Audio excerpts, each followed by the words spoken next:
They told me I was not good enough the moment Lord Pemberton turned his back on me in the middle of the Christmas waltz, leaving me alone beneath the chandelier while 200 pairs of eyes watched my humiliation unfold.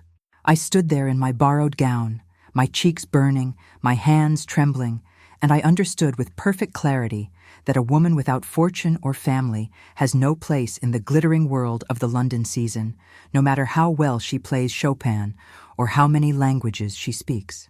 My name is Eleanor Ashford, and I am 24 years old. I have been a music teacher, a companion to elderly ladies, and once, for a single golden season, I was almost someone's wife. But that night at the Hargrave Christmas ball, I became something else entirely. I became invisible. Lord Pemberton had courted me for 3 months with pretty words and stolen glances in parlors. He had listened to me play piano in drawing rooms. He had brought me peppermint creams and told me I had the most intelligent eyes he had ever seen. And then, on the night when the matriarchs whispered that an announcement was expected, he asked me to dance, led me to the center of the ballroom, and simply walked away. I heard the whispers rise like steam. I saw the dowagers lean toward one another with expressions of cruel satisfaction. I felt the weight of my own foolishness settle on my shoulders like a cloak made of lead. Lord Pemberton had been toying with me. He had never intended to marry a woman with no dowry and no connections. He had been amusing himself while his family arranged a proper match with the daughter of a railway baron. And I, in my naive hope, had believed that affection and companionship might matter more than money. I did not cry. I held my head high and walked from that ballroom with as much dignity as I could gather, though my legs shook and my vision blurred. I did not return to the boarding house where I rented a narrow room. Instead, I walked through the cold December streets until my feet ached and my breath came in clouds of white vapor. London at Christmas time is a city of contrasts. The grand houses glowed with warmth and laughter. The shop windows displayed impossible luxuries, and on every corner there were women like me, women trying to survive on the edges of a world that had no place for them. By the time dawn broke over the Thames, I had made my decision. I would leave London. I would find a position far from the whispers and the pity. I would rebuild my life somewhere no one knew my name or my shame. The next morning, I went to Mrs. Dalton's employment agency for governesses and companions, and I told her I would take any position available, no matter how remote or how unusual the household. Mrs. Dalton was a sharp-eyed woman with silver hair and a no-nonsense manner. She looked at me for a long moment, her gaze taking in my pale face and the dark circles beneath my eyes. Then she opened a leather folio and removed a single sheet of paper. "The position is with Dr. Julian Thorne," she said. "Thorne Hall, Yorkshire. He requires a governess for his daughter, a child of 6 years. The salary is generous, but I must warn you, Miss Ashford, that Dr. Thorne is not an easy man. He is a widower, a scientist of some renown, and he keeps to himself. The previous governess left after only 2 months. She provided no explanation, but she seemed quite unsettled when she returned to London." I took the paper from her hands. I did not care if Dr. Thorne was difficult. I did not care if his house was haunted or his reputation peculiar. I needed to disappear, and Yorkshire was far enough from London to grant me that mercy. "I will take the position," I said. Mrs. Dalton nodded slowly. "Very well. You will leave on the morning train in 3 days. Dr. Thorne has been informed of your arrival. He will send a carriage to meet you at the station in Ashworth. The train journey north took most of a day. I watched the city give way to countryside, the smoke and noise of London replaced by rolling hills and patches of snow that clung to the bare branches of trees. I had packed all my belongings into a single trunk. I had no family to bid farewell. My parents had died when I was 16, leaving me with nothing but a small annuity that had run out years ago. I had been living on the kindness of acquaintances and the occasional work I could find teaching music to the daughters of merchants. The Hargrave Ball had been my last desperate attempt to secure a future. Now, as the train carried me away from everything I had known, I felt a strange mixture of grief and relief.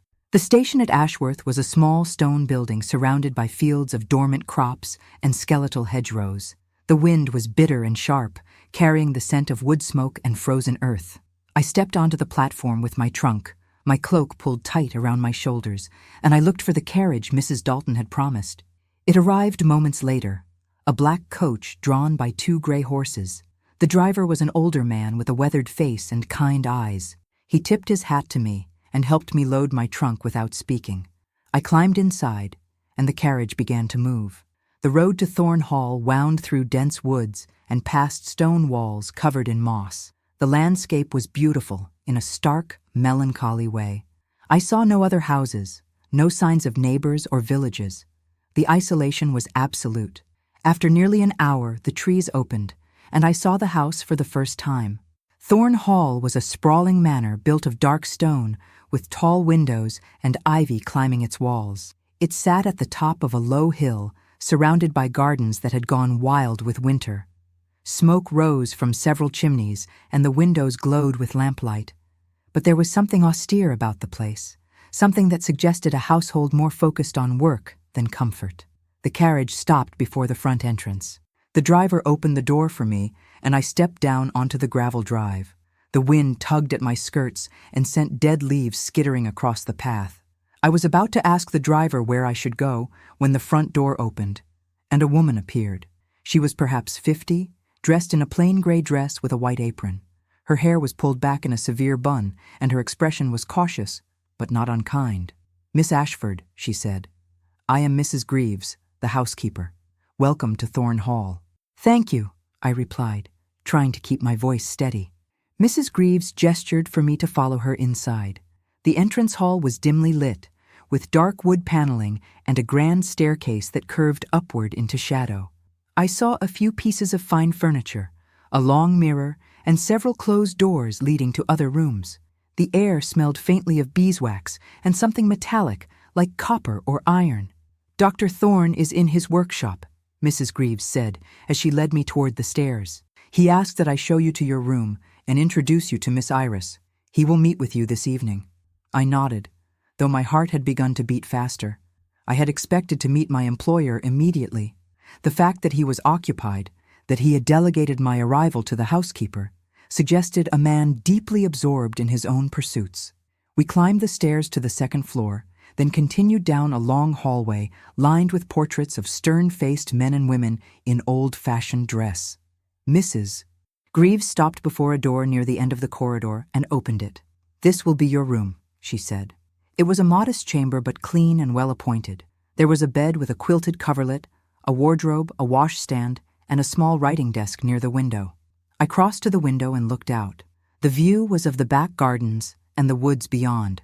In the fading light, I could see the outline of a stone wall and what looked like a small chapel or outbuilding. "Miss Iris's room is just down the hall," Mrs. Greaves continued. "She is a quiet child. She does not speak much. Dr. Thorne believes that time and gentle encouragement will help her find her voice again." I turned to face the housekeeper. "Again," I repeated. Mrs. Greaves hesitated, her hands folded before her. "Miss Iris has not spoken since her mother passed 2 years ago. Dr. Thorne is devoted to her, but he is often occupied with his work. That is why he needs a governess, someone who can give the child attention and care." I felt a pang of sympathy. A child who had lost her mother and retreated into silence. I understood grief. I understood what it was to feel unmoored and alone in the world. "May I meet her?" I asked. Mrs. Greaves nodded. "Come with me." We walked a short distance down the hall, and Mrs. Greaves knocked softly on a door before opening it. The room beyond was larger than mine, filled with soft light from a fire burning in the hearth.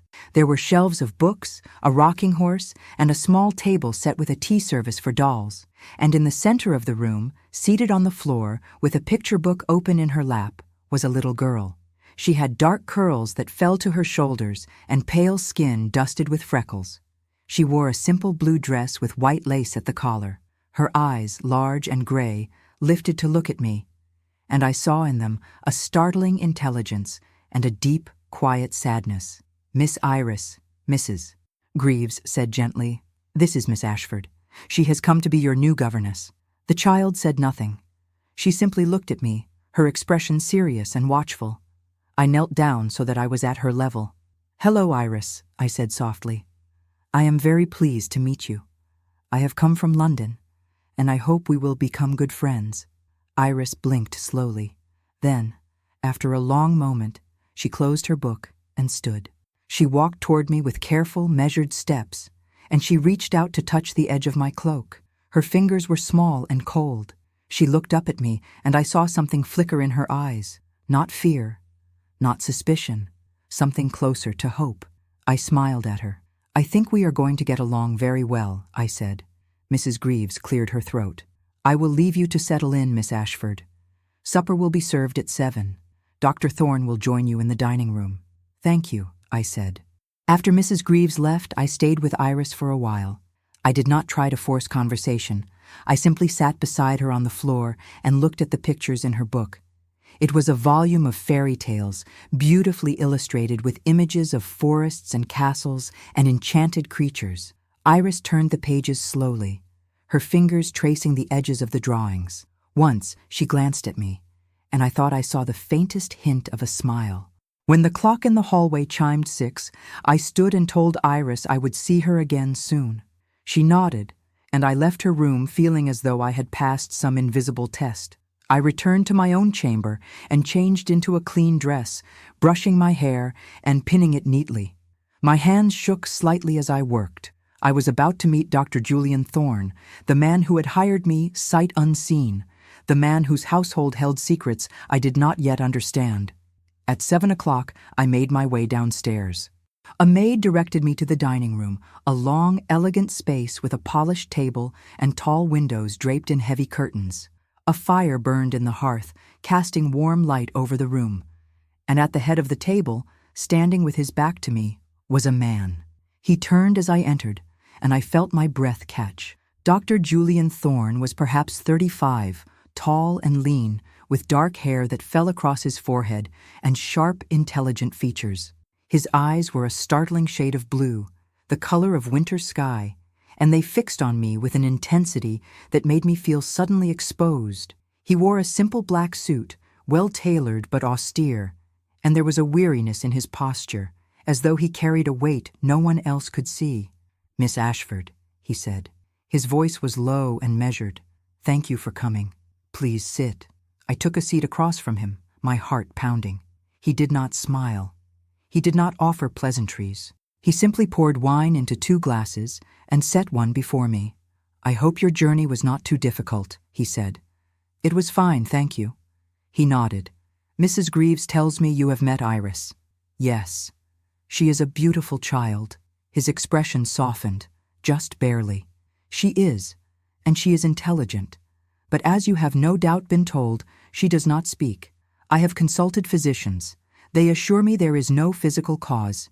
It is grief, and time, they say, will heal her." I hesitated, then said, "I lost my parents when I was young. I understand how grief can silence us." Dr. Thorne looked at me for a long moment, and I thought I saw something shift in his eyes. Understanding, perhaps, or recognition. "Then you are well suited to this position," he said quietly. We ate in near silence, a simple meal of roasted chicken and vegetables. Dr. Thorne asked me a few questions about my background, my education, my experience with children. I answered honestly, though I did not mention Lord Pemberton or the humiliation at the Christmas ball. Some wounds were too fresh to share. When the meal ended, Dr. Thorne stood. "I must return to my work," he said. "If you need anything, Mrs. Greaves will assist you. I trust you will care for Iris as though she were your own." "I will," I promised. He nodded, and then he left, his footsteps echoing in the hallway. I sat alone in the dining room, the fire crackling softly, and I felt the strangeness of my new life settle over me like a veil. I was in a house far from everything I had known, caring for a silent child, working for a man who seemed haunted by something I could not name. That night, I lay in my bed and listened to the sounds of the house. I heard the wind in the eaves. I heard the creak of old wood settling. And once, very faintly, I heard something else. A low rhythmic hum, like machinery running somewhere deep below. I told myself it was only the furnace or the water pipes, but as I drifted toward sleep, I could not shake the feeling that Thorne Hall was a place of secrets and that I had only just begun to glimpse what lay beneath its surface. In the morning, I would begin my work with Iris. I would teach her letters and numbers. I would read to her and walk with her in the gardens. And perhaps, in time, I would understand what had driven a brilliant man to retreat from the world, and what it was that kept a little girl locked in silence. But for now, I closed my eyes and let the darkness carry me away, unaware that my life was about to change in ways I could never have imagined. The days at Thorn Hall fell into a rhythm that was both comforting and strange. I woke each morning to the sound of birdsong and the distant clatter of the kitchen staff preparing breakfast.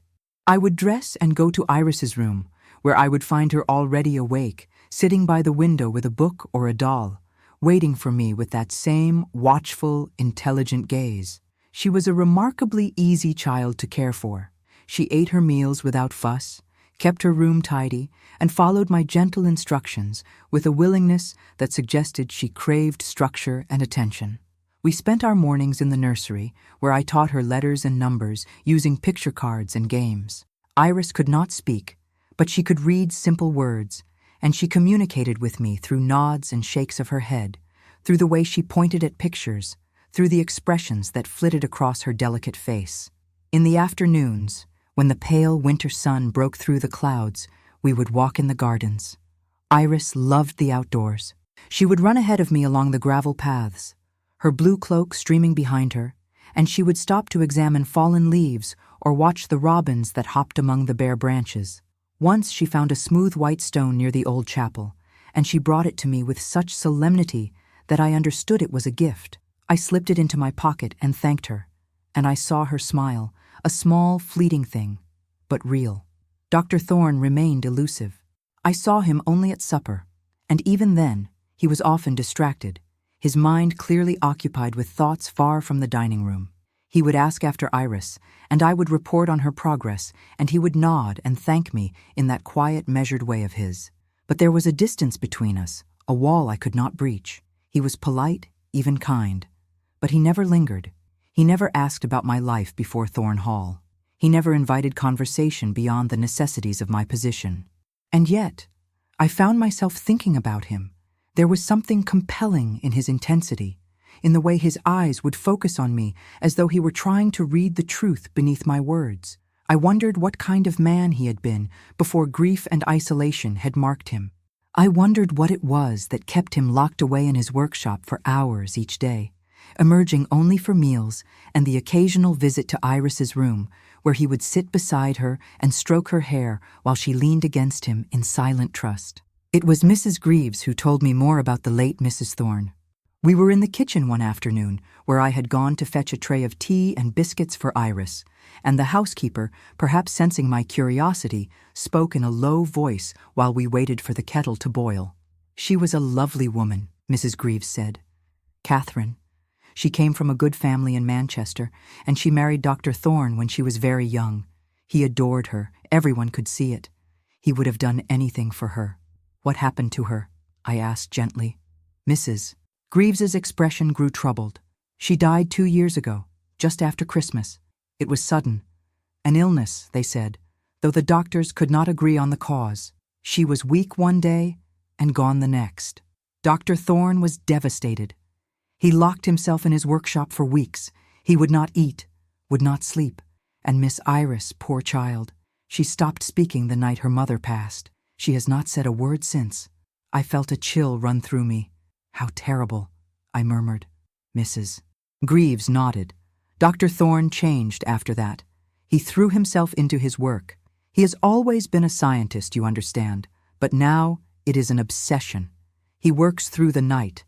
I hear the machines running, the hum of electricity. He tells me he is trying to help people, to advance medicine, but I wonder sometimes if he is trying to run from his grief. The kettle whistled, and Mrs. Greaves poured the hot water into the teapot. She arranged the tray with practiced efficiency, and then she looked at me, her eyes serious. Be careful, Miss Ashford. This is a house of sorrow. Do not let it consume you. I carried the tray upstairs, her words echoing in my mind. A house of sorrow. I could feel it in the shadows that gathered in the corners of the rooms, in the silence that hung over the hallways, in the way the servants moved quietly, as though afraid to disturb the ghosts that lingered here. That night, I could not sleep. I lay in my bed, listening to the wind rattle the windows, and I thought about Catherine Thorne, a woman I had never known, whose absence shaped every corner of this house. I thought about Julian, grieving and alone, pouring his brilliance into machines and experiments in a desperate attempt to outrun his pain. And I thought about Iris, a child suspended between the world of the living and the world of memory, unable or unwilling to speak the things she had seen. Around midnight, I heard it again. The low, rhythmic hum I had heard on my first night. It was faint but unmistakable, a mechanical sound that seemed to come from somewhere below the house. I rose from my bed, pulled on my robe, and lit a candle. I told myself I was being foolish, that I should stay in my room, but curiosity had always been my weakness. I slipped into the hallway and made my way toward the stairs. The house was dark and cold, the only light coming from my candle and the faint glow of the moon through the tall windows. I descended to the first floor, then continued down a narrow staircase I had not noticed before, one that led to the lower levels of the house. The hum grew louder as I descended. At the bottom of the stairs, I found myself in a stone corridor, dimly lit by gas lamps mounted on the walls. The air here was cooler, and it smelled of oil and metal. I followed the sound, my heart pounding, until I reached a heavy wooden door. Light spilled from the gap beneath it, and I could hear the hum clearly now, accompanied by the crackle of electricity. I hesitated, my hand on the door handle. I knew I should not be here. This was Dr. Thorne's private domain, the workshop where he spent his days and nights, but the pull of curiosity was too strong. I turned the handle and pushed the door open. The room beyond was vast, a stone chamber filled with workbenches and shelves lined with glass jars, copper coils, and strange instruments I could not name. In the center of the room stood a large apparatus, a complex arrangement of metal rods and wires connected to what looked like a glass cylinder filled with a faintly glowing liquid. The hum came from this machine, a deep, resonant vibration that I could feel in my chest. And standing before the machine, his back to me, was Dr. Thorne. He wore no jacket, only his shirt and waistcoat, and his sleeves were rolled to his elbows. His hair was disheveled, and there was an intensity in his posture, a focus so complete that he did not notice my presence. He was adjusting something on the machine, his hands moving with the precision of a surgeon. I stood frozen in the doorway, unable to look away. The light from the machine cast strange shadows on the walls, and the air seemed to hum with a kind of electric energy that made the hairs on my arms stand up. Then, as if sensing me, Dr. Thorne turned. His eyes met mine, and for a moment, neither of us moved.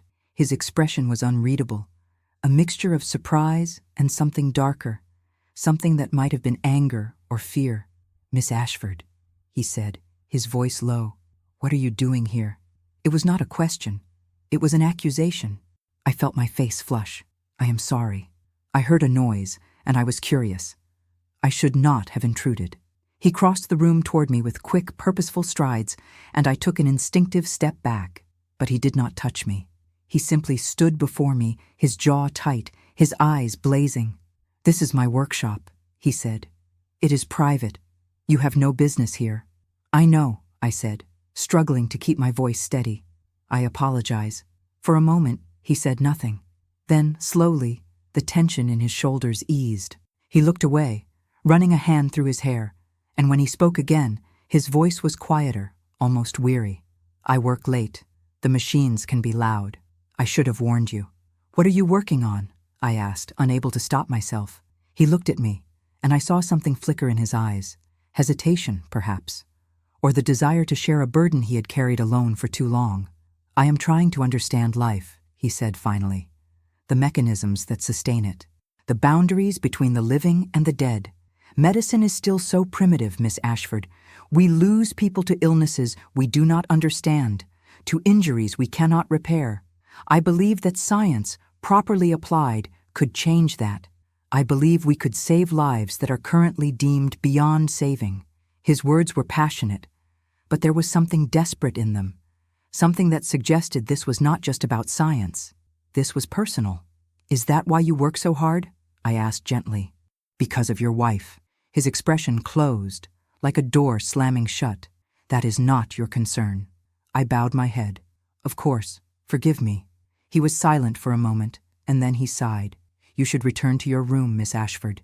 It is late, and you need your rest." I nodded and turned to go, but his voice stopped me. "Miss Ashford." I looked back. "Thank you," he said quietly, "for taking care of Iris. She seems happier since you arrived. I am grateful for that." The words were simple, but they carried a weight that made my heart ache. I nodded and left the workshop, climbing the stairs back to my room. The image of him standing before that strange machine burned into my mind. The next morning, I found a note slipped under my door. It was written in a neat, precise hand. "Miss Ashford, please feel free to explore the house and grounds as you wish. You are not a prisoner here. Forgive my harshness last night. J.T." I folded the note and placed it in my desk drawer, and I felt something shift inside me. Dr. Julian Thorne was not the cold, distant man I had first imagined. He was a man in pain, a man trying to hold himself together while the world around him threatened to collapse. And despite everything, despite the strangeness of this house and the secrets it held, I found myself wanting to help him. That afternoon, Iris and I walked to the old chapel at the edge of the property. It was a small stone building with a peaked roof and narrow windows, covered in ivy and surrounded by ancient yew trees. The door was unlocked, and we stepped inside. The interior was dim and cool, with wooden pews and a simple altar. There were no signs of recent use, but the space felt peaceful, almost sacred. Iris wandered to the front of the chapel and knelt before the altar. She folded her hands and bowed her head, and I realized she was praying. I stood a respectful distance away, giving her privacy, and I wondered what she was asking for. Healing, perhaps, or the return of her voice, or simply the comfort that only faith could provide. When she finished, she came to me and took my hand. Her small fingers were cold, and I squeezed them gently. We walked back to the house together, the winter sun slanting through the bare trees, and I felt a growing certainty that I was meant to be here, in this strange, sorrowful place, not just to teach a child her letters, but to help both her and her father find their way back to the light. That evening, Dr. Thorne joined us for supper again, and this time he looked at me with something approaching warmth. He asked about my day, and I told him about our visit to the chapel. He nodded, a faint smile touching his lips. "Catherine loved that chapel," he said quietly. "She would take Iris there often. I am glad the child still finds comfort in it." After supper, he did not immediately retreat to his workshop. Instead, he poured 2 glasses of sherry and offered me one. We sat in the drawing room, the fire crackling softly, and for the first time, we talked. Not about Iris, not about my duties, but about books and music and the world beyond Thorne Hall. He was well-read and thoughtful, and I found myself relaxing in his presence, forgetting for a moment the strangeness of our situation. When the clock struck 10, he stood and bid me good night. As he reached the door, he paused and looked back. "You are not what I expected, Miss Ashford," he said. "What did you expect?" I asked. He considered this. "Someone more afraid, someone less willing to stay. And what am I?" He smiled, a real smile this time, and it transformed his face. "You are brave," he said, "and I think, perhaps, you are exactly what this house needs." He left, and I sat alone in the drawing room, the fire burning low, and I felt something stir inside me, something dangerous and exhilarating. I was falling for Julian Thorne, this haunted, brilliant man who was trying to resurrect the dead, and I did not know if that would save me or destroy me. Winter deepened over Thorne Hall, and with it came a subtle transformation in the household. The cold days meant more time indoors, which gave me longer hours with Iris and more frequent encounters with Julian. He began to take breakfast with us in the mornings, sitting across from his daughter with a gentleness that made my heart ache. He would watch her eat her porridge, and sometimes he would reach across the table to tuck a curl behind her ear or adjust the napkin in her lap. These small gestures of fatherly love revealed a tenderness in him that contradicted his austere reputation. Iris was blossoming under the attention.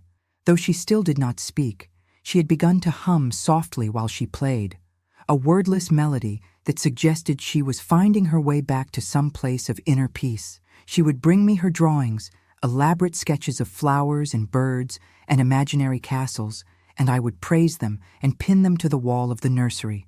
Once she drew a picture of 3 figures holding hands, a tall man, a woman, and a small child, and when I looked at it, I felt tears prick my eyes. She was imagining a family. She was imagining belonging. Julian noticed the change in her as well. One evening, after Iris had gone to bed, he found me in the library where I was reading by the fire. He entered quietly, a glass of brandy in his hand, and he sat in the chair opposite mine. "She is happier," he said without preamble. "You have brought light back into this house, Miss Ashford." I looked up from my book. "I am only doing what any governess would do." "No," he said firmly. "You are doing much more than that. You see her. You understand her grief in a way I cannot. I am grateful." His eyes met mine, and I felt the air between us shift, charged with something unspoken. I set my book aside, my hands trembling slightly. "May I ask you something?" I said. He nodded. "What is it you hope to achieve with your work, truly?" He was silent for a long moment, swirling the brandy in his glass. When he spoke, his voice was low and raw. "I want to undo death," he said. "I want to prove that the boundary between life and the grave is not absolute. When Catherine died, I felt as though the world had ended. I could not save her. The doctors could not save her. We were helpless, and I swore that I would never be helpless again. I have been studying the properties of electricity, the nature of cellular regeneration, the mechanisms that govern consciousness. I believe it is possible, Miss Ashford, to restore life to tissue that has ceased to function. Not resurrection in the biblical sense, but reanimation through scientific means." His words sent a chill through me. "You are trying to bring your wife back." He looked away. "I was, at first. But now I realize that even if I succeeded, she would not be the woman I loved. She would be something else, something altered. No, I am no longer trying to bring Catherine back. I am trying to ensure that no one else has to lose someone the way I lost her. I am trying to advance medicine beyond its current limitations." I wanted to believe him. I wanted to believe that his motives were purely altruistic. But there was something haunted in his expression, something that suggested he was not being entirely honest with himself. "And what of Iris?" I asked gently.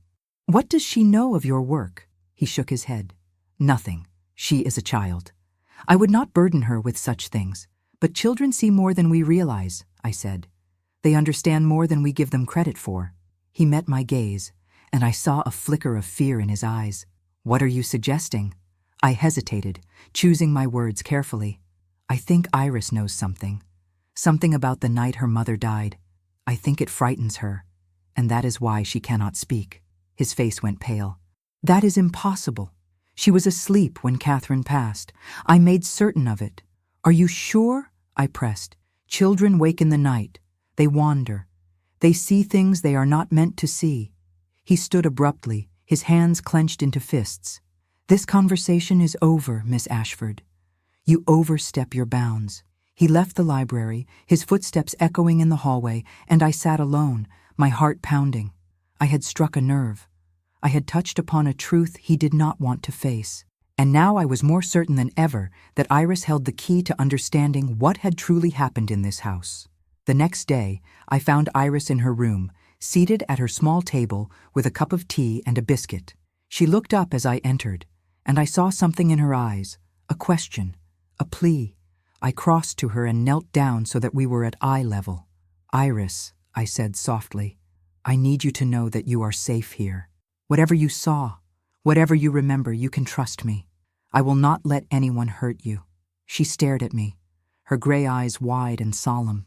Then slowly, she reached out and took my hand. She held it tightly, as though I were the only solid thing in a world that had become unmoored. That afternoon, we did not do lessons. Instead, I took her to the music room, a space I had discovered during my explorations of the house. It was a beautiful room with tall windows and a grand piano covered in a dust cloth. I removed the cloth and sat down at the keys. I had not played in weeks, not since leaving London, and my fingers felt stiff and uncertain. But I began to play, a simple melody, something soft and comforting. Iris came to stand beside me, watching my hands move across the keys. Then, hesitantly, she reached out and pressed a single note. The The sound rang clear and pure in the quiet room. She looked at me, and I nodded encouragement. She pressed another note, then another, and soon we were playing together, a clumsy but joyful duet. And for the first time since I had arrived at Thorn Hall, I saw Iris smile, a full, radiant smile that lit up her entire face. We played until the light began to fade, and when we finally stopped, Iris wrapped her arms around my waist and pressed her face against my shoulder. I held her close, feeling the fragile weight of her trust, and I knew that I would do anything to protect this child, to help her find her voice again. That evening, Julian apologized. He came to my room before supper, knocking softly on the door. When I opened it, he stood in the hallway, his expression contrite. "I was harsh with you last night," he said. "I am sorry. You were only trying to help." "I understand," I said. "You are protecting your daughter. I respect that." He nodded, and then he did something unexpected. He reached out and took my hand, his fingers warm and strong. "Thank you, Eleanor," he said, using my given name for the first time. "Thank you for caring." The touch of his hand sent a jolt through me, a spark of connection that I could not deny. I looked up at him, and I saw in his eyes the same longing I felt, the same desperate need for companionship and understanding. "Julian," I whispered, but I did not know what else to say. He released my hand and stepped back. "I should let you prepare for supper," he said, his voice unsteady. At dinner we spoke little, but the air between us was thick with unspoken things. After the meal, he invited me to join him in the drawing room, and we sat together by the fire, a chessboard between us. He taught me the moves, his hands guiding mine, and I found myself leaning closer, drawn to the warmth of his presence. When the game ended, he poured us both a glass of port, and we sat in comfortable silence, watching the flames dance in the hearth. Then, without warning, he spoke. "I loved Catherine," he said quietly, "but I realize now that I have been holding on to her ghost for too long. She would not have wanted this for me, this isolation, this obsession. She would have wanted me to live." "And what do you want?" I asked. He looked at me, and the intensity in his gaze made my breath catch. "I want to be free of the past," he said. "I want to stop running from my grief. I want to feel alive again." The words hung between us, heavy with meaning. I knew what he was saying. I knew what he was offering, or perhaps asking. And I knew that if I allowed this, if I let myself fall further into the pull of his need and mine, there would be no going back. But I had already made my choice. I had made it the moment I decided to stay at Thorn Hall, the moment I held Iris in my arms, the moment I saw Julian standing before his machines, trying to defy death itself. "Then live," I said softly. He set down his glass and crossed to where I sat. He knelt before me, his hands covering mine, and he looked up at me with an expression that was part hope, part fear. "Eleanor," he said, "I do not deserve your kindness. I do not deserve your affection. But I find myself wanting both, more than I have wanted anything in a very long time. You deserve to be happy, Julian," I said. "You deserve to heal." He leaned forward, and for a moment I thought he would kiss me, but instead he rested his forehead against my hands, and I felt the tension in him, the years of grief and guilt and loneliness that he had carried alone. "I will try," he whispered. We stayed like that for a long time, the fire crackling, the house silent around us, and I felt something settle into place inside me. I was no longer the woman who had been humiliated at the Christmas ball. I was no longer invisible. I was Eleanor Ashford, and I mattered. I mattered to a brilliant, broken man and to a silent child who needed love more than words. Over the following days, the atmosphere at Thorn Hall shifted. Julian spent more time with us, joining us for walks in the gardens and reading aloud to Iris in the evenings. He showed me his library, an impressive collection of books on science, philosophy, and literature, and we would spend hours discussing ideas and arguing playfully over interpretations. I began to see the man he had been before tragedy had marked him, a man of passion and curiosity, someone who believed in the power of knowledge to change the world. But the mysteries of the house remained. I still heard the hum of machinery late at night. I still saw the shadows in Julian's eyes when he thought no one was watching. And Iris, though happier, still did not speak. She would open her mouth sometimes, as though trying to form words, but nothing would emerge. It was as though something inside her was locked away, waiting for the right key to release it. One afternoon, while exploring the attic, I found a trunk filled with Catherine's belongings. There were dresses carefully folded, letters tied with ribbon, and a journal bound in soft leather. I should not have opened it, but I could not resist.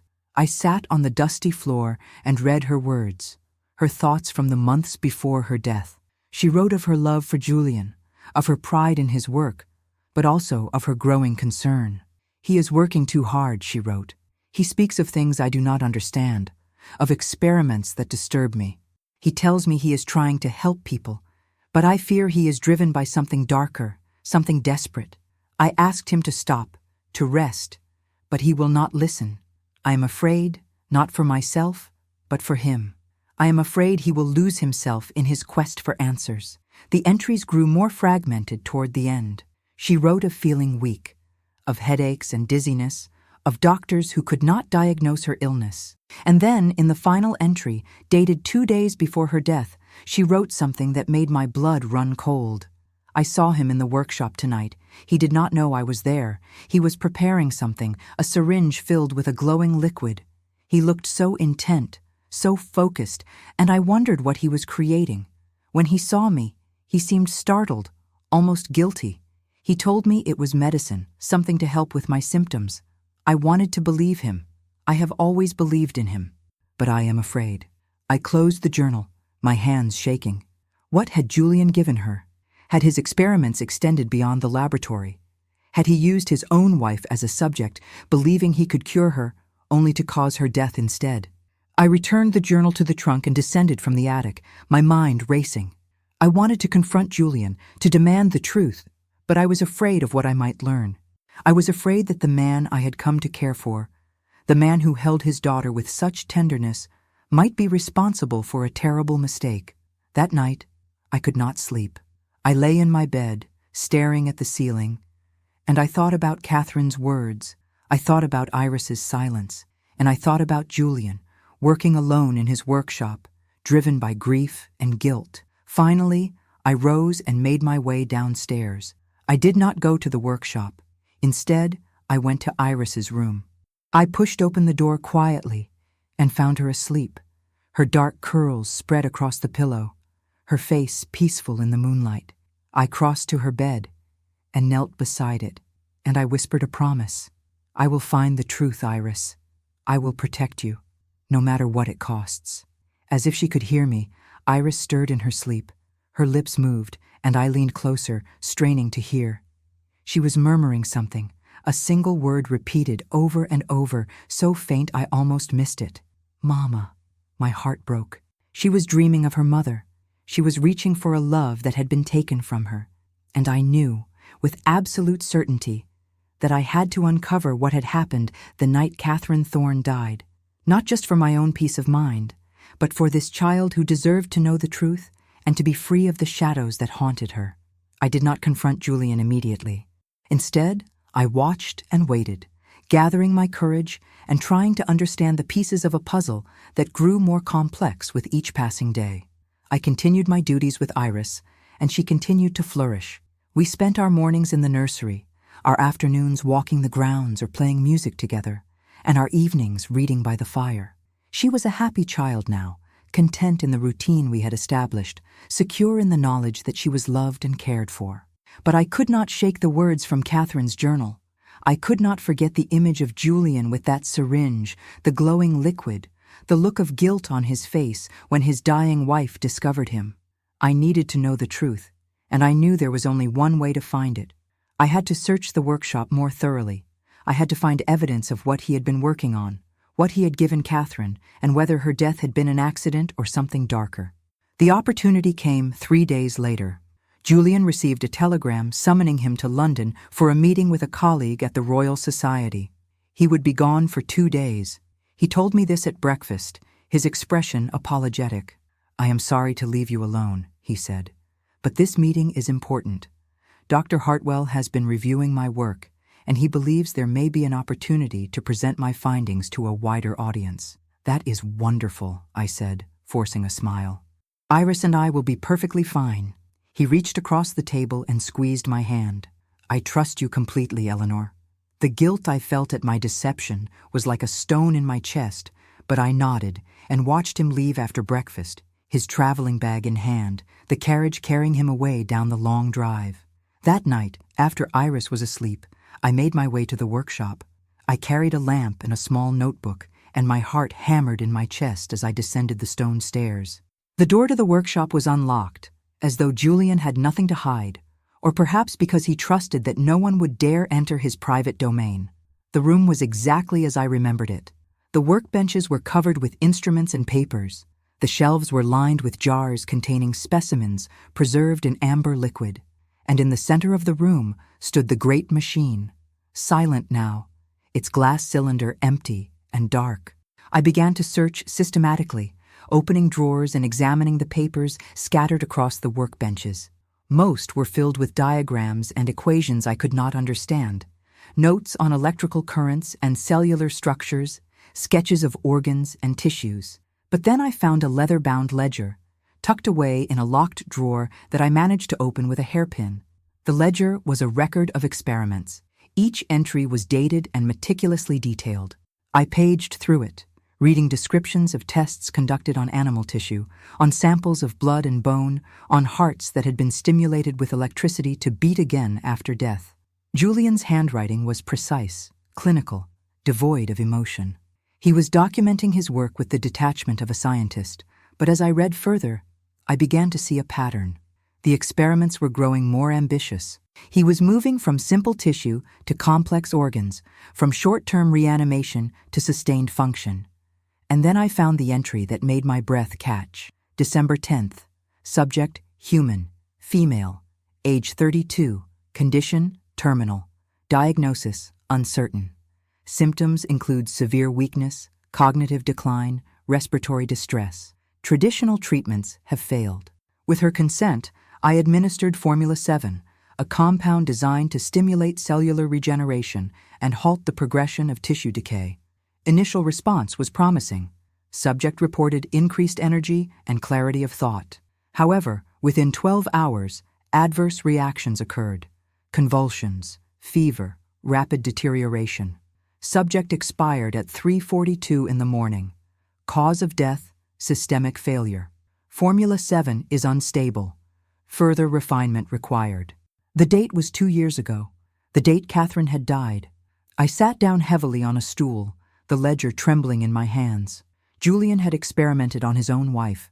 He had given her an untested formula, hoping to save her, and it had killed her. The guilt and grief that drove him now were not just the sorrow of a widower. They were the torment of a man who had caused the death of the woman he loved. I felt sick. I felt betrayed. I had allowed myself to care for him, to believe in his goodness, and now I was confronted with the truth of what he had done. He had played God, and he had failed, and Catherine had paid the price. But as I sat there in the cold workshop, surrounded by the remnants of his desperation, I realized something else. Catherine had consented. She had known what he was trying to do, and she had agreed. She had been dying, and she had trusted him to try to save her. It was not murder. It was a tragic, terrible mistake born of love and desperation. I did not know what to do with this knowledge. I did not know if I could forgive him, or if forgiveness was even mine to give. I closed the ledger and returned it to the drawer, then left the workshop and climbed back to my room. I lay in my bed, staring into the darkness, and I felt as though the ground had shifted beneath me. The next morning, I woke to the sound of Iris knocking softly on my door. I opened it to find her standing in the hallway, still in her nightgown, her face pale and her eyes wide. She took my hand and pulled me gently toward her room. I followed, confused and concerned, and when we entered her chamber, I saw what had frightened her. The window was open, and a cold wind was blowing through the room, scattering papers and toys. But more than that, there was a presence in the air, something I could not see but could feel, a heaviness, a sadness. Iris clung to my hand, trembling, and I realized that she was not just afraid. She was seeing something, or sensing something, that I could not. I closed the window and pulled her close, wrapping my arms around her. "It is all right," I murmured. "You are safe. I am here." She pressed her face against my shoulder, and I felt her small body shake with silent sobs. I held her until she calmed, and then I led her to the bed and sat beside her. I took her hands in mine and looked into her eyes. "Iris," I said gently, "I know you are frightened. I know you have seen things that scare you, but you are not alone anymore. Whatever it is, we will face it together." She looked at me, her gray eyes full of anguish, and then she did something that shocked me.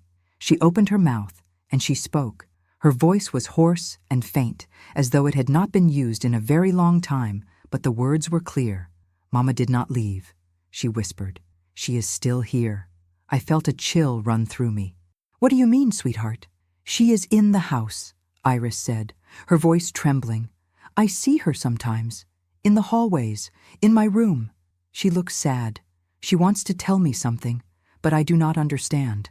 I pulled her close again, my mind racing.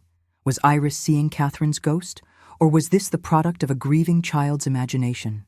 Either way, it was clear that Iris believed her mother's spirit was still present in Thorn Hall, and that belief was part of what had kept her silent for so long. "Tell me what you saw the night your mother died," I said softly. "It is important, Iris. I need to know." She was quiet for a long time, and I thought she might retreat back into silence. But then, slowly, she began to speak. "I woke up because I heard voices. Mama was crying. I went to her room and I saw Papa. He was holding her hand. He was saying he could help her. He had a needle, and there was something glowing in it. Mama was so weak. She told him she loved him. She told him to try. He gave her the medicine, and then he held her. They were both crying. I went back to my room because I was scared. And then, later, I heard Papa shouting. I heard people running. And then Mama was gone. Tears streamed down her face, and I held her tightly, my own eyes burning. She had seen it all. She had witnessed her father's desperate attempt to save her mother, and she had seen it fail. The trauma of that night had stolen her voice, had locked her in silence, because she did not know how to express the terrible confusion of grief and fear and guilt she felt. "Your father loved your mother very much," I said gently. "He tried to help her because he could not bear to lose her. It was not his fault that she died. Sometimes, no matter how hard we try, we cannot save the people we love. And your mother, she loved you so much, Iris. She would not want you to be afraid. She would want you to be happy. But she is still here," Iris whispered. "I feel her. She is sad." I stroked her hair, my heart aching. "Then we will help her," I said.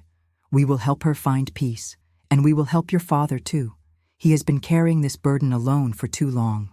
Iris nodded, and she leaned against me, exhausted. I stayed with her until she fell asleep, and then I sat in the chair by her bed, watching over her as the morning light grew stronger. I knew what I had to do. I had to talk to Julian. I had to tell him that I knew the truth, and that Iris knew it too. I had to help him see that he could not carry this guilt forever, that he had to forgive himself if he ever hoped to heal. Julian returned that evening, just as the sun was setting. I heard the carriage on the drive, and I went to meet him in the entrance hall. He looked tired but pleased, and when he saw me, his face brightened. "Eleanor," he said, crossing to me and taking my hands, "I have good news. Dr. Hartwell believes my work has merit.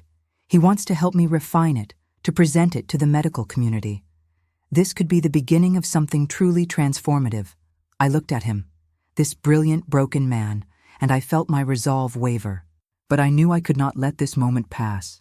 I had to speak the truth, no matter how painful. "Julian," I said quietly, "we need to talk. There is something you need to know." His smile faded, and he searched my face. "What is it? Is Iris all right?" "She is fine," I said, "but she has started to speak. And she told me something. She told me what she saw the night Catherine died." The color drained from his face. He released my hands and stepped back, his expression stricken. "What did she tell you?" I told him everything. I told him about finding Catherine's journal, about searching the workshop, about the ledger and the entry documenting the experiment. I told him that Iris had seen him give Catherine the formula, and that the trauma of witnessing her mother's death had stolen her voice, and I told him that I understood, that I knew he had been trying to save his wife, not harm her. When I finished, Julian sank into a chair, his head in his hands. He was silent for a long time, and when he finally spoke, his voice was raw with pain. "I killed her," he said. "I thought I could save her, but I killed her. I have relived that night 1,000 times. I have asked myself if I was driven by love or by arrogance, by the desire to help, or by the need to prove that I could defy death, and I do not know the answer. All I know is that she trusted me, and I failed her." "She consented, Julian," I said gently. "She knew the risk, and she chose to let you try. You did not kill her. You tried to save her, and it did not work. That is not the same thing." He looked up at me, his eyes red-rimmed. "How can you say that? How can you not despise me?" I knelt before him, taking his hands in mine. "Because I understand grief. I understand desperation. And I understand that love makes us do things we never thought we were capable of, both good and terrible. You made a mistake, Julian, but it was born of love.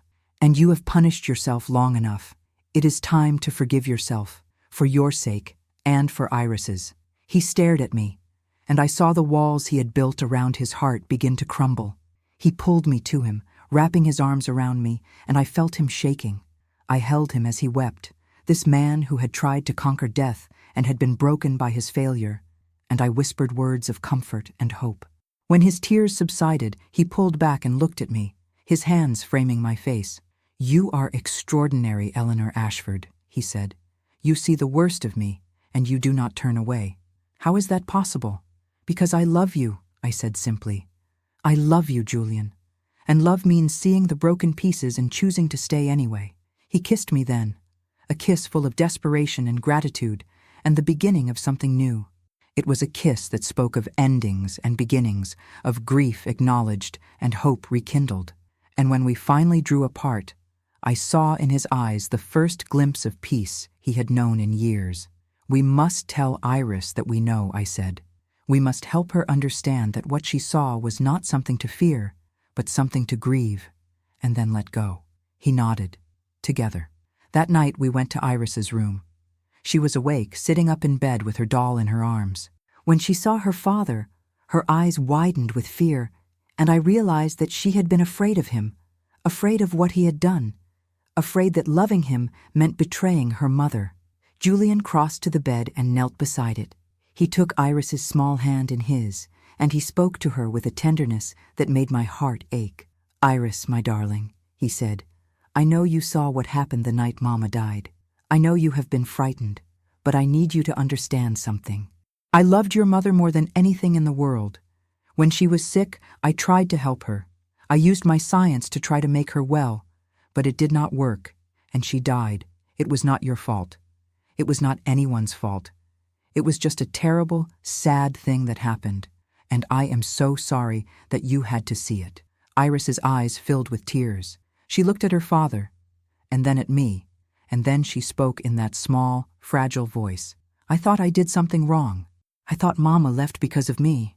Julian's face crumpled. "Oh, my darling, no, never. Your Mama loved you more than anything. She would never leave you by choice, and I am here. I will always be here. I love you, Iris. I love you so much." He pulled her into his arms, and she clung to him, sobbing. I sat on the other side of the bed and placed my hand on her back, and the three of us stayed like that for a long time, bound together by grief and love and the fragile hope of healing. When Iris finally fell asleep, Julian and I left her room and stood together in the hallway. He took my hand and held it tightly. "Thank you," he said, "for everything, for staying, for not giving up on us." I smiled. "This is where I belong," I said. "With you, with Iris. This is home." And in that moment, I knew it was true. I was no longer the woman who had been rejected at the Christmas ball. I was Eleanor Thorne in spirit, if not yet in name, and I was exactly where I was meant to be. The weeks that followed were a time of gentle transformation. Winter gave way to the earliest hints of spring, and with the changing season came a softening of the shadows that had haunted Thorne Hall for so long. Julian began to emerge from his workshop not as a man obsessed, but as a father and a companion. He took walks with us in the gardens, pointing out the first crocuses pushing through the frozen ground and teaching Iris the names of birds that returned from their southern migrations. He laughed more easily now, and the lines of grief that had etched his face began to fade. Iris blossomed. Her voice, once lost, grew stronger each day. She asked questions about everything, her curiosity boundless and delightful. She wanted to know about the stars and the sea, about music and mathematics, about why the sky was blue, and how steam engines worked. Julian answered her with patience and enthusiasm, and I watched the bond between father and daughter deepen into something beautiful and unbreakable. She still had nightmares sometimes, still woke in the dark hours calling for her mother, but Julian and I would go to her together, and we would hold her until the fear passed and she could sleep again. As for the presence Iris had spoken of, the sense that Catherine's spirit still lingered in the house, it gradually diminished. There were no more cold winds from unopened windows, no more feelings of heaviness in empty rooms. I came to believe that what Iris had sensed was not truly a ghost, but the weight of unspoken grief, the accumulated sorrow of a house where truth had been buried beneath silence. Now that the truth had been spoken, now that Julian and Iris had faced what had happened and begun to heal, the house itself seemed lighter, as though a burden had been lifted from its very stones. Julian and I grew closer in ways that felt both natural and extraordinary. We spent our evenings together after Iris was asleep, talking by the fire about everything and nothing. He told me about his childhood, about the death of his own father when he was young, about the loneliness that had driven him to lose himself in books and experiments. I told him about my parents, about the precarious years after their death, about the humiliation at the Christmas ball, and the shame that had driven me from London. He listened with a compassion that made me feel seen and valued in a way I had never experienced before. One evening in late February, as we sat together in the library, he reached into his pocket and withdrew a small velvet box. He opened it to reveal a ring, a simple band of gold set with a single sapphire the color of evening sky. "Eleanor," he said, his voice steady but his hands trembling slightly, "I know we have not known each other long. I know that the circumstances of our meeting were unusual, and that I have shown you the darkest parts of my soul, but I also know that I love you, and that I want to spend the rest of my life with you. Will you marry me?"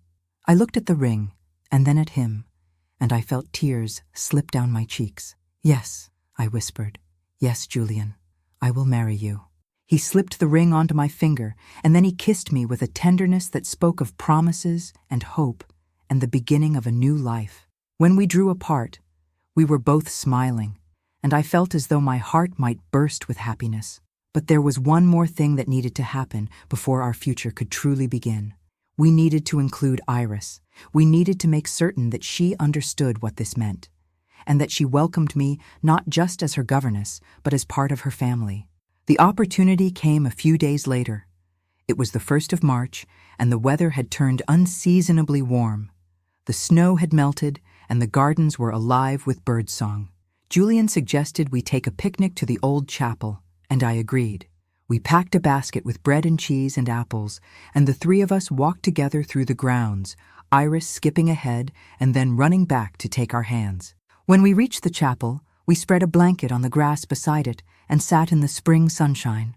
Iris ate with the unself-conscious appetite of a happy child, and Julian and I exchanged glances, silently agreeing that this was the right moment. "Iris," Julian said gently, "Miss Ashford and I have something to tell you." Iris looked up, her gray eyes curious. "Miss Ashford and I are going to be married," he said. "That means she will live with us always, and she will be part of our family. How do you feel about that?" Iris was quiet for a moment, her expression serious. Then she looked at me, and she asked the question that changed everything. "Will you be my new mama?" The words were simple, but they carried the weight of all her longing and fear and hope. I felt my throat tighten, and I reached out to take her small hand in mine. "I would be honored to be your mama," I said softly. "I will never try to replace the mother you lost, Iris. She will always be a part of you, and we will always remember her. But I will love you and care for you for the rest of my life if you will let me." Iris's face lit up with a smile that was radiant and pure. She threw her arms around me, and I held her close, feeling the fragile weight of her trust and love.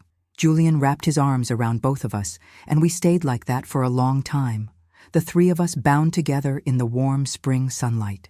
As we sat there, I felt a curious sensation, a warmth on my face like a gentle caress. I looked up and saw nothing but sky and clouds, but I knew, with a certainty I could not explain, that Catherine Thorne was at peace. She had seen her daughter smile again.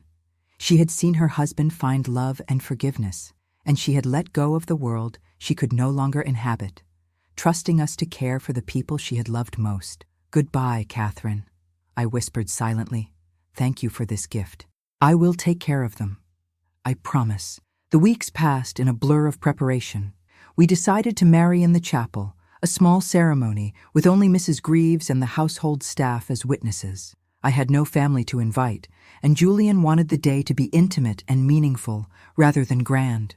We spent our time making the chapel beautiful, cleaning the stone floors and filling the space with wildflowers that Iris picked from the gardens.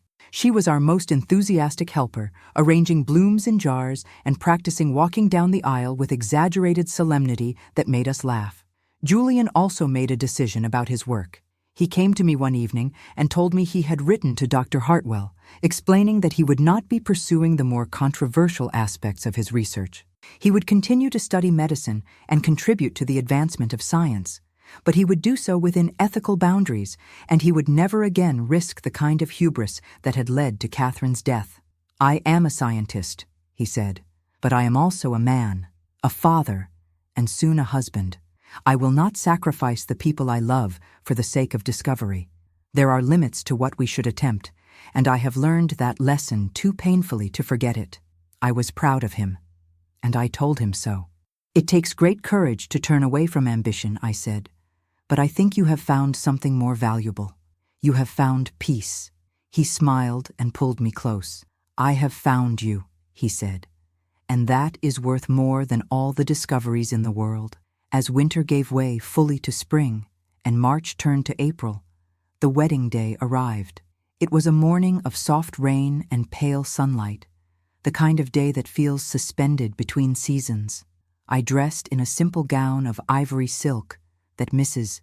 Greaves had helped me alter from one of Catherine's dresses. It felt right to wear something that had belonged to her, a way of honoring the woman who had come before me and whose love had shaped the man I was marrying. Iris wore a blue dress with white ribbons, and she carried a basket of primroses. Her hair was braided with flowers, and she looked like a fairy child from one of her storybooks. She took my hand as we walked to the chapel, and she whispered, "You look beautiful, Mama." It was the first time she had called me that without prompting, and I felt tears prick my eyes. "Thank you, my darling," I said. Julian waited for us at the altar, dressed in a dark suit, his expression solemn and tender. The chapel was filled with the scent of flowers and the soft glow of candlelight. Mrs. Greaves stood to one side, dabbing at her eyes with a handkerchief, and the other servants lined the pews, their faces warm with approval. The ceremony was brief and simple.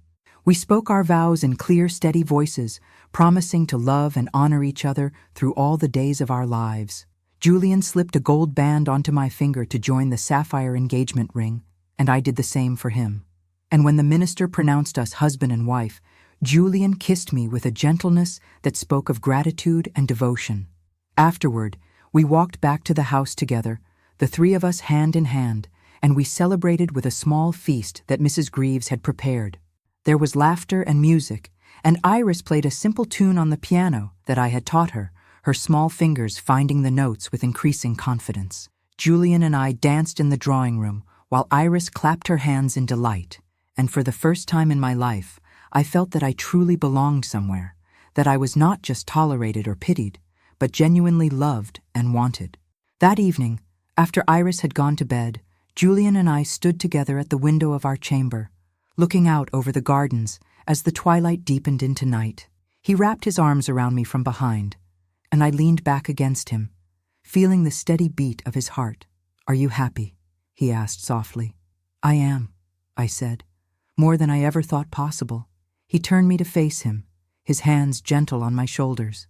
"I was lost when you came here, Eleanor. I was drowning in grief and guilt, and I did not know how to save myself. But you saw me, really saw me, and you did not turn away. You saved me. You and Iris, you are my life now. You are everything. I reached up to touch his face. We saved each other, I said. That is what love does. It makes us whole. He kissed me, and we stood together in the quiet of our home, two people who had found each other in the midst of darkness and had chosen to walk toward the light. The seasons turned. Spring became summer, and summer faded into autumn. Thorn Hall transformed under our care. Julian hired a gardener, and the grounds bloomed with roses and lavender. We opened the shuttered rooms and filled them with light and laughter. Iris thrived, her voice growing stronger, her curiosity and intelligence a constant source of joy. She attended the village school and made friends, and she brought home stories and drawings and questions that kept us entertained for hours. Julian continued his work, but now it was tempered by balance. He spent his mornings in the workshop and his afternoons with us. He published papers that were well received, and he began to mentor young scientists who came to learn from him. His reputation was no longer that of a reclusive eccentric, but of a brilliant and ethical researcher who had learned from his mistakes and emerged stronger for it. As for me, I found a purpose beyond the role of wife and mother. I began teaching music to the children in the village, offering lessons in our music room to those whose families could not afford to send them to the city for instruction. It was deeply satisfying work, and it connected me to the community in a way that made me feel less like an outsider and more like someone who belonged. And then, as autumn turned toward winter once more, I realized I was carrying Julian's child. I told him one evening as we sat by the fire, and he looked at me with such wonder and joy that I thought my heart would overflow. He knelt before me and placed his hand gently on my stomach, his eyes shining with tears. "A new beginning," he whispered. "A new life." Iris was equally delighted when we told her. She placed her small hand beside her father's and announced that she would be the best big sister in all of England. We laughed and held her close, and I marveled at how much had changed in the span of a single year. As Christmas approached, I found myself thinking about the night I had been humiliated at the Hargrave ball, the night that had set me on the path to Thorn Hall. That rejection, which had felt like the end of my world, had been the beginning of something far more precious. I had been saved not by a title or a fortune, but by love, by the courage to stay when staying was hard, by the willingness to see beyond appearances to the wounded hearts beneath. On Christmas Eve, we decorated the house with holly and ivy, and Julian surprised us by bringing home a small fir tree that we placed in the drawing room. Iris and I spent the afternoon making paper ornaments and stringing cranberries, and Julian carved a wooden star to place at the top. That evening, we lit candles on the tree and sang carols, our voices blending in harmony. After Iris had gone to bed, Julian and I sat together by the fire, wrapped in a quilt, watching the candlelight flicker on the tree. He held my hand and traced the rings on my finger, the sapphire and the gold band that marked me as his wife. "Do you ever regret leaving London?" he asked. "Do you ever wonder what might have been if Lord Pemberton had not walked away?" I shook my head. Not for a moment. That night at the ball, I thought I had lost everything, but I had only lost an illusion. What I found here, with you and Iris, is real. It is solid and true, and worth more than all the glittering ballrooms in London. He kissed my forehead. "You are the bravest person I know, Eleanor Thorne." I smiled. "And you are the most brilliant and stubborn." He laughed, and the sound was warm and free, the sound of a man who had finally learned to forgive himself. Later that night, I went to check on Iris before retiring. I found her sitting up in bed, wide awake, her eyes bright in the glow of her bedside lamp. "I cannot sleep," she said. "I am too excited about Christmas morning." I sat down beside her and smoothed her dark curls. "Then let me tell you a story," I said. I told her about a woman who had once been lost and afraid, who had traveled to a distant house in the wintertime and found a family waiting for her.